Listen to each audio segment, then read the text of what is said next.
Don't come to my shower. Mum agrees you'll just ruin it with your negativity and jealousy. We both know you can't handle seeing me happy. That's what my sister Vanessa texted me 3 weeks before her lavish baby shower at the Lake Forest Country Club. I'm Rachel Morrison, 32, sitting in my corner office in Chicago's Loop, earning $280,000 annually as Vice President of Risk Management at one of the largest investment firms in the Midwest. The message burned on my screen during a board meeting about corporate fraud. My hand gripped the phone so tight the edges dug into my palm. Negativity, jealousy, those words from the golden child who'd gotten everything, handed to her while I scraped for every single achievement. But here's what Vanessa didn't know. 3 months earlier, her perfect husband, Brandon Cole, had shown me proof that the baby she was carrying probably wasn't his. 2-year affair with Derek Hunt, the Pilates instructor from their country club, 847 text messages, 312 photos, DNA timeline showing 76% probability Derek was the biological father. I had it all on a secure drive in my apartment safe. And now, uninvited from the biggest event of her fraudulent life, I made a decision that would detonate everything. I was going to that baby shower, and I was bringing every single receipt.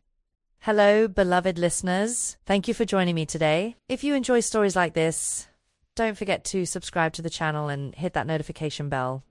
I'm always curious to know which corners of the world you're tuning in from. Let me know your city in the comments.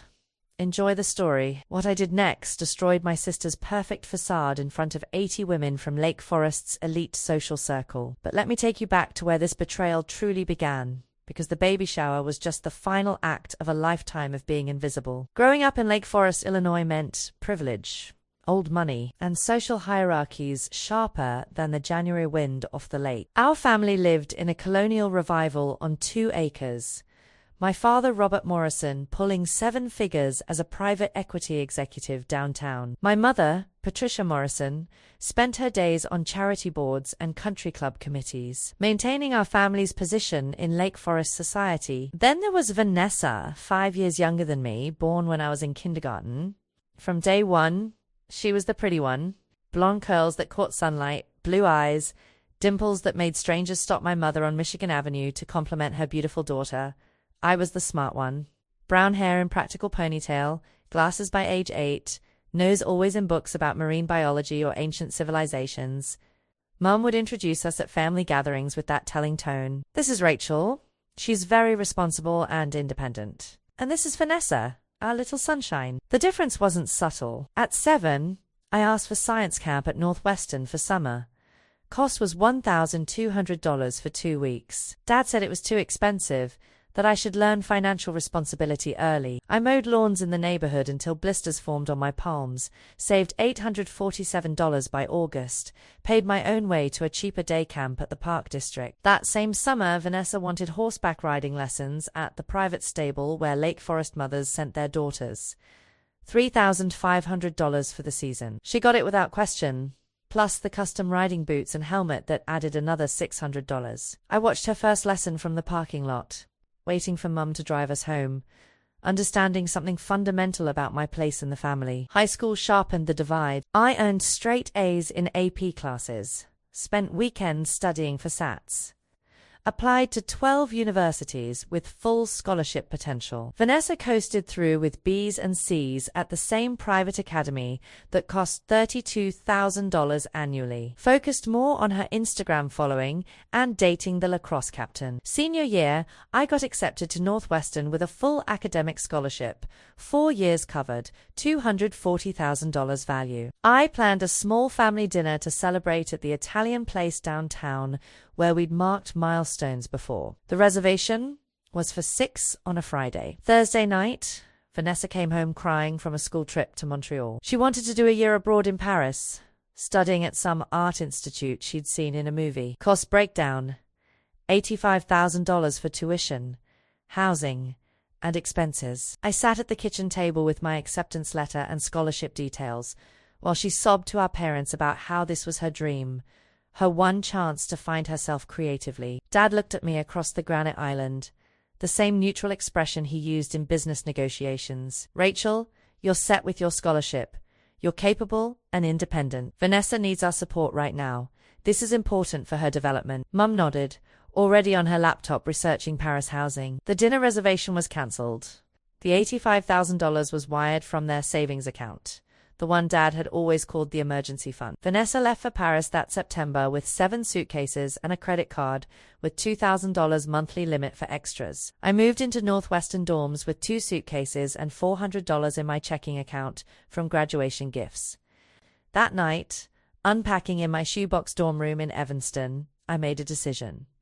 I would never need them again. Not for money, not for approval, not for anything. College became my laboratory for independence.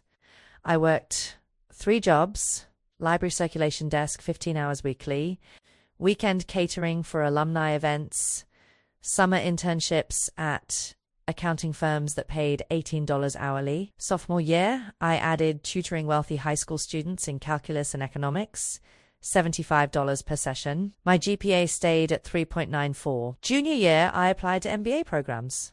Got accepted to Northwestern's Kellogg School with partial scholarship covering 60%. Worked out payment plan for the remaining $48,000 using savings, loans, and a graduate assistantship that paid $22,000 annually. Vanessa returned from Paris after 14 months, posted 2,000 photos of cafes and museums, moved back into her childhood bedroom rent-free, took a job as social media coordinator for a boutique in Winnetka, making $38,000. She still drove the Audi Dad had bought her at 19.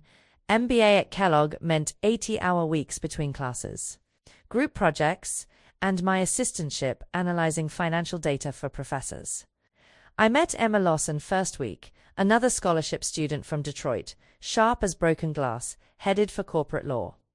We became each other's support system, study partners until 2 a.m. in the library, splitting $8 pizzas, complaining about classmates who summered in the Hamptons while we worked. Second year, I specialized in forensic accounting and compliance.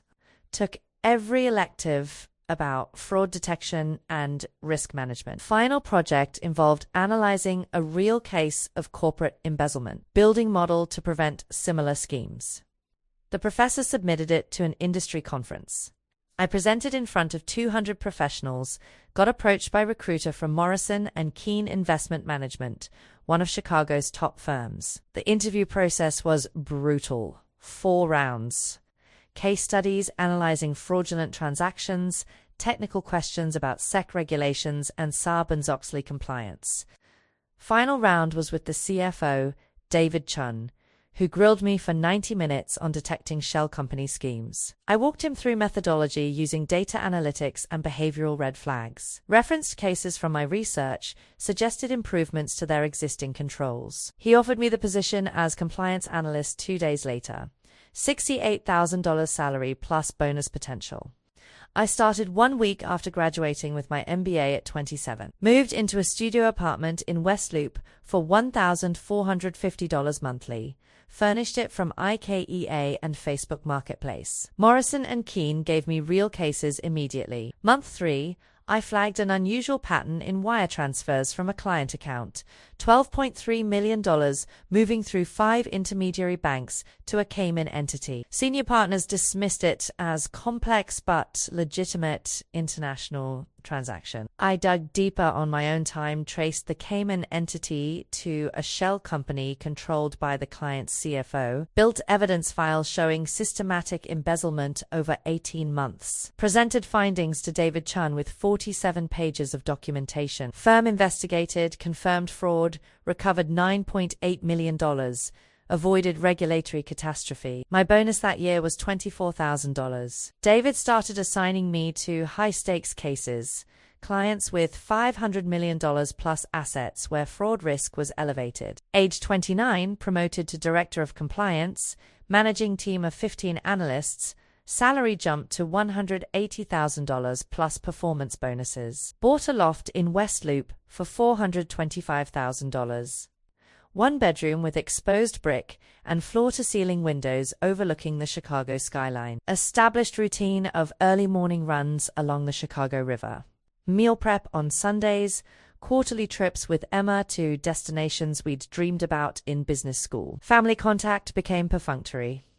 obligatory appearances at Thanksgiving and Christmas, where I smiled politely while Vanessa dominated conversation with stories about her. Social media campaigns and her new boyfriend Brandon Cole, investment banker she'd met at a charity gala, son of old Lake Forest family. Age 31, I implemented a AI-based system for real-time fraud detection across all client accounts. Machine learning algorithm that flagged suspicious patterns before they escalated. System caught attempted $40 million accounting fraud at manufacturing client within 72 hours of initiation. Saved firm from major regulatory exposure and reputational damage. Promoted to Vice President of Risk Management, $280,000 base salary, plus equity. Leading compliance for potential international expansion to London and Singapore offices. Board meetings, strategic planning, hiring decisions, media interviews when trade publications covered our fraud prevention success. Meanwhile, Vanessa got engaged to Brandon in Napa Valley, ring estimated at $45,000. Wedding planned for 200 guests at a historic estate, parents covering the $120,000 cost without hesitation. I received invitation 2 months before the date, attended solo, smiled through speeches about true love and perfect matches, left before the after-party. Vanessa got pregnant 7 months after the wedding. Announced it on Instagram with professional photos at Golden Hour in Lincoln Park, her hand on her barely visible bump, Brandon's arms around her, caption about blessed and grateful. Mum called me gushing about becoming a grandmother. How this baby was a miracle. How Vanessa was already planning the nursery in their Lake Forest house that Brandon's trust fund had purchased. $1.2 million colonial 3 blocks from our childhood home. Baby shower planning started immediately. Patricia Morrison in full event coordinator mode, booking the Lake Forest Country Club. Hiring planner who'd done events for Chicago socialites. Creating guest list of 80 women from their overlapping social circles. Then came the meeting with Brandon that changed everything. 3 months before the baby shower, he called my work line, voice tight. Rachel, I need to talk to you about Vanessa. Can we meet somewhere she won't see us? I suggested coffee shop in Lincoln Park, neutral territory far from Lake Forest. Brandon arrived looking wrecked, eyes shadowed, hands shaking as he stirred sugar into coffee he didn't drink. He pulled out tablets, slid it across the table. I hired a private investigator 6 weeks ago. I found something on her phone. Deleted messages that partially recovered, enough to make me suspicious. The investigator confirmed it. €2 affair. The screen showed report from licensed investigator, 87 pages, timeline starting 24 months prior. Derek Hunt, age 28, Pilates instructor at Lake Forest Athletic Club, where Vanessa had unlimited membership. Documented meetings at Boutique Hotel in Highwood, 47 separate occasions. Photos of them leaving together, entering his apartment building in Evanston, kissing in parking garage. Text message transcripts recovered from cloud backup, 847 messages between them over 2 years. I scrolled through samples Brandon had highlighted. Vanessa to Derek, 11 months prior. I can't keep lying to Brandon about where I am. This is getting too complicated. Derek responding, you said you'd leave him after the holidays. When are you going to commit? More messages. Escalating. Then 8 months ago, around the time conception would have occurred. Vanessa to Derek, I'm late. I think I might be pregnant. Derek, is it mine? Vanessa, I don't know. I've been with both of you. Derek, we need to talk about this in person. This changes everything. Vanessa, I'm going to tell Brandon it's his. I have to. There's no other option. Brandon's face was stone. I pulled her phone records, cross-referenced with my travel schedule. I was in Dubai for a banking conference during the most likely conception window, 10-day trip. She was here. The investigator documented 4 meetings between her and Derek during those 10 days. Timeline analysis shows 76% probability, based on conception dating, that Derek is the biological father. I photographed everything with my phone, all 87 report pages, asked Brandon to send encrypted files to my personal email. Why are you showing me this? His voice broke. Because your family will protect her. Your mother already knows something is wrong. Vanessa broke down to her 3 weeks ago. I heard them on the phone. Vanessa crying that she made a mistake, that she can't tell me something. Your mother told her to stay quiet, that whatever it was could be handled after the baby arrives. They're closing ranks. I need someone who won't let them bury this. I stored the files on encrypted drive, backed up to 3 separate cloud services with password protection. 2 weeks later, the baby shower invitations went out, thick cream cardstock with embossed silver lettering. I didn't receive one. Not in my mailbox, not via email, nothing. I texted Mum asking if mine got lost in mail. Her response came 4 hours later. "Oh, honey, this is really more of an intimate gathering, Vanessa's closest friends and family. You understand, it's not personal." The exclusion was expected, but the casual dismissiveness still landed like slap. Then, 1 week before the shower, the text from Vanessa arrived while I was reviewing quarterly compliance reports. "Don't come to my shower. Mum agrees you'll just ruin it with your negativity and jealousy. We both know you can't handle seeing me happy. This is my day and I don't want your energy bringing everyone down. Stay home." I've read it 5 times, each word solidifying resolve that had been building for 3 months since Brandon's revelation. I forwarded the text to Emma. She called immediately. "You're going. And you're burning that shower to the ground." I smiled for first time in days, already planning it. Spent the next week preparing like it was corporate litigation. Downloaded all investigator files to tablet, created presentation with key evidence, timeline of affair, conception window analysis, text message highlights, photos of Vanessa and Derek together, organized it for maximum impact. Consulted with Emma about legal exposure, Illinois being 2-party consent state for recording. But public event at country club, creating different standards. Bought new dress, navy Carolina Herrera, that cost $1,800. Professional but striking, paired with Louboutin pumps. This wasn't about blending in, this was about commanding the room. The morning of the shower, Saturday at 2 p.m. I woke at 6 and went for 10-mile run along the lakefront, clearing my head, rehearsing exactly what I would say. Back at the loft, showered, dressed, styled hair in sleek low bun, minimal makeup except bold red lip, packed leather portfolio with tablet, portable charger, printed backup copies of key evidence. I drove north to Lake Forest in my Tesla, arriving at the country club at 2:15, exactly 15 minutes after official start time. The Lake Forest Country Club sat on manicured grounds overlooking the lake, white columned building that screamed old money and social hierarchy. Pushed open the double doors into scene of coordinated perfection. 80 women in pastel dresses and designer labels, seated at round tables draped in blue linen with gold accents, centerpieces of white hydrangeas. Gift table along one wall piled with boxes wrapped in expensive paper. Bar serving champagne and mocktails. Dessert station with 3-tier cake. Vanessa held court at head table, radiant in white Zimmermann dress that cost $2,800, her bump pronounced at 7 months, surrounded by her closest friends. The string trio stopped mid-phrase when I walked in. Conversations died in ripples as heads turned. Vanessa's smile froze. Patricia Morrison, stationed near the gift table in Chanel's suit, moved to intercept me immediately. "Rachel, this is inappropriate. You were specifically told not to come." I kept walking toward the small stage area where microphones stood for speeches. "I have something important to share with everyone here. It's about the baby we're celebrating today." The room went completely silent. 80 women frozen with champagne flutes and cake forks. Vanessa stood, face draining of color. "Rachel, don't. Mum, make her leave." Patricia grabbed my arm.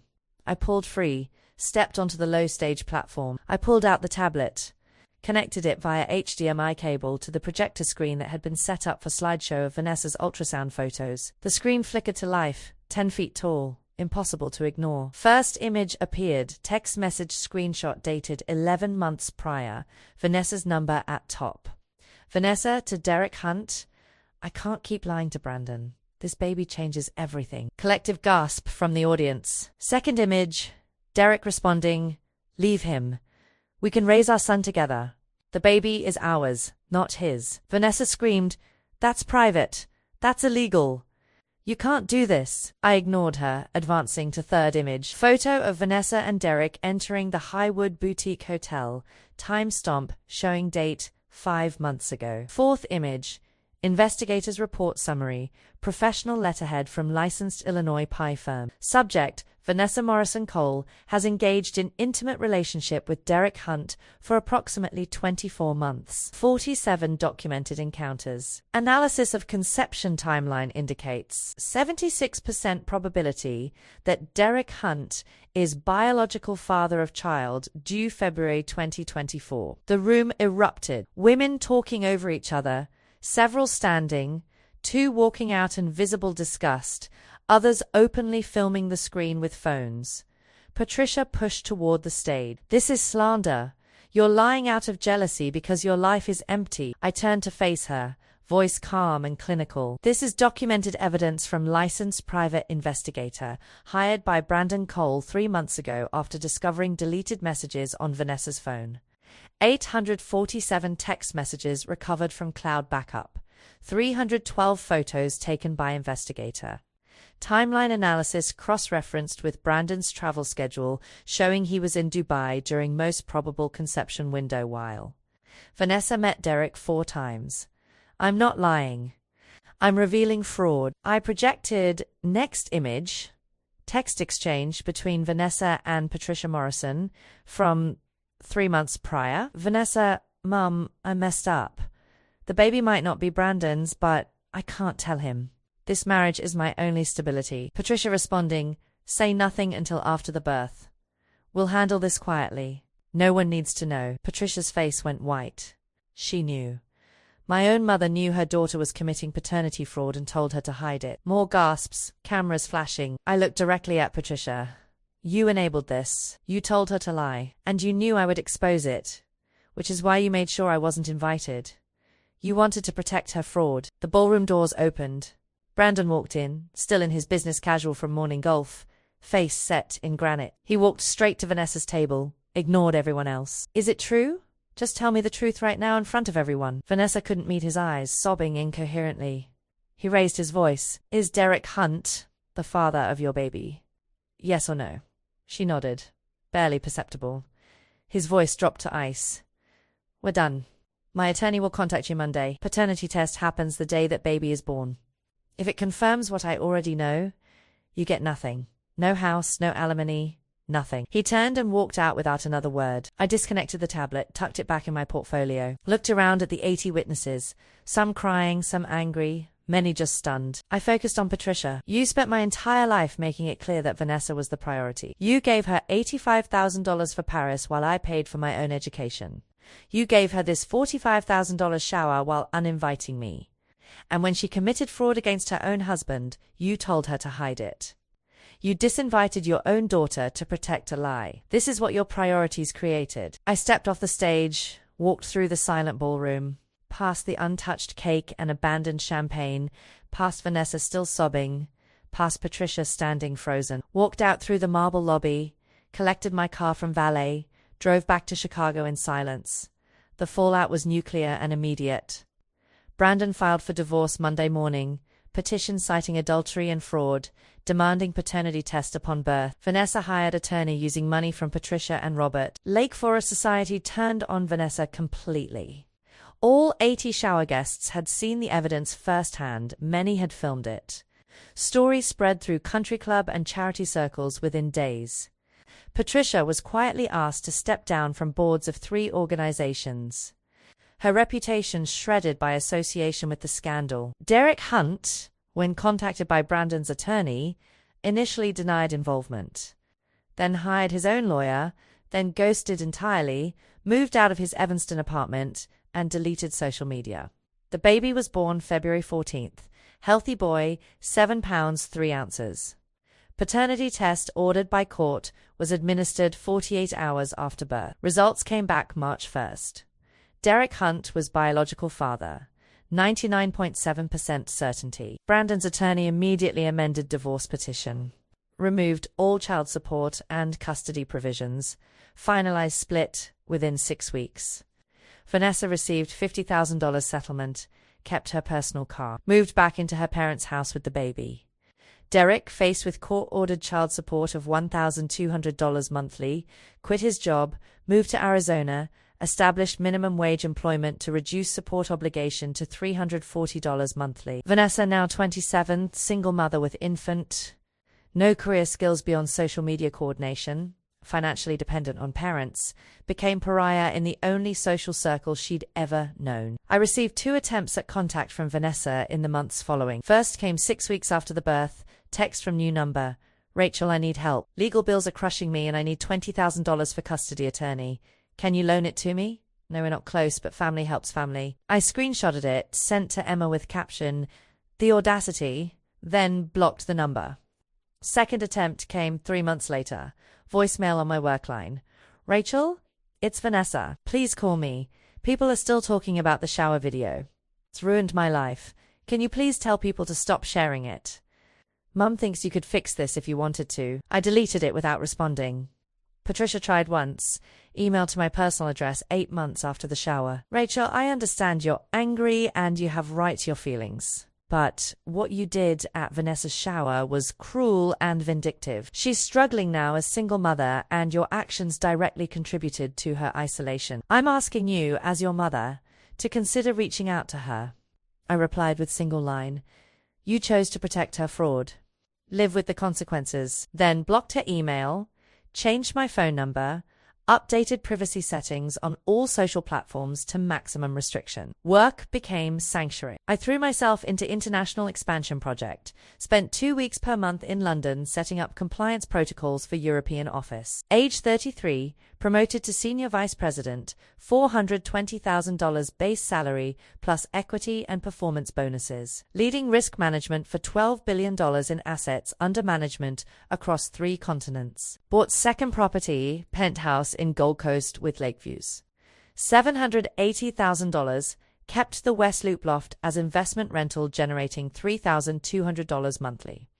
Portfolio grew to $1.2 million.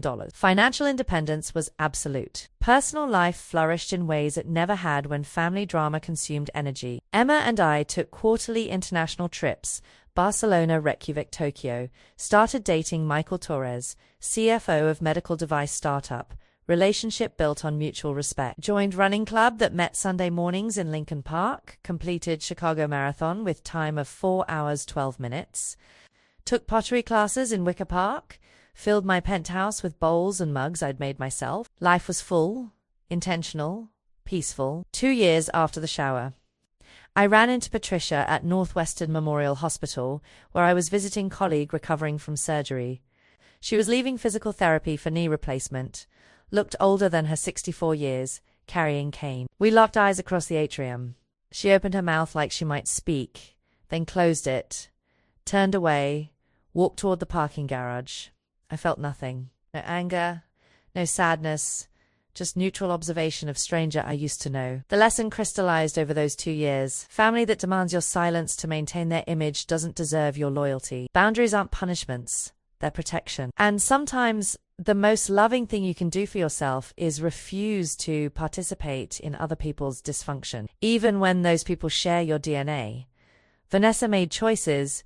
Patricia enabled those choices. Both paid consequences. I didn't ruin the baby shower. I revealed the truth at a venue where 80 witnesses couldn't ignore it. There's a profound difference. Today at 34, I'm leading firm's expansion into Asian markets, negotiating partnerships in Hong Kong and Seoul, building frameworks that will set industry standards.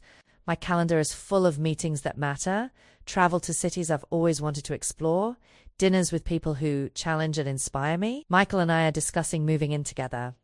My penthouse has art I love, furniture I chose, books I actually read. It's a life I built myself, brick by brick, choice by choice, boundary by boundary. The baby shower was the moment I stopped participating in their story and started fully living my own. Vanessa is raising her son in Patricia's basement, working reception at dental clinic for $42,000 annually. Patricia and Robert are in marriage counseling, their relationship strained by scandal and financial drain. My life is expansive, intentional, mine. So the contrast isn't coincidence, it's consequence. I chose truth and boundaries. They chose lies and image management. We're all living with the results. Thanks for staying through this entire story. What would you have done in my situation? Have you ever had to choose between keeping family peace and exposing the truth? Drop your thoughts in the comments below. If this resonated with you, smash that like button and subscribe for more stories about boundaries, truth, and building the life you deserve on your own terms. See you in the next one.